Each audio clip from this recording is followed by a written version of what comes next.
كابتن يستروب بيعلن عن تشكيله النادي الاهلي لمواجهه الزمالك، ويستروب بدا يسمع اللي حواليه نوعا ما وبدا يقتنع ان هو ما ينفعش يلعب بالتشكيله اللي هو كان بيلعب بيها الماتش اللي فات. بيلعب في حراسه المرمى بمصطفى الشوبير، وبيلعب على اليمين باحمد رمضان بيكم، وعلى الشمال بكوكا، وقلبين دفاع هادي رياض وياسين مرعي. انا كنت اتمنى ان هو ما يبداش بياسين مرعي. ياسين مرعي الماتش اللي فات عمل عته كروي في الملعب حرفيا.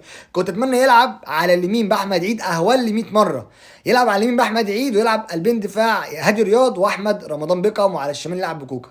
دلوقتي بيلعب في نص الملعب بمروان عطيه وجنبيه امام عاشور. بدا يقتنع ان مفيش ثنائيه مروان عطيه وديانج، او كمان بدا يقتنع ان ديانج خلاص ماشي اخر الشهر ده ومش هيبقى موجود معاك، فطبيعي ان هو ما يشاركش.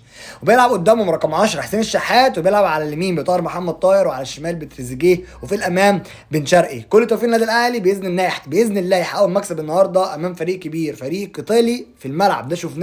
شفنا الزمالك مع كابتن معتمد جمال غير الزمالك مع فيريرا اللي كان موجود قبل كابتن معتمد جمال. فكل توفيق النادي الاهلي باذن الله يحقق الانتصار النهارده. استنى بعد الماتش بفيديو تحليلي قوي. سلام.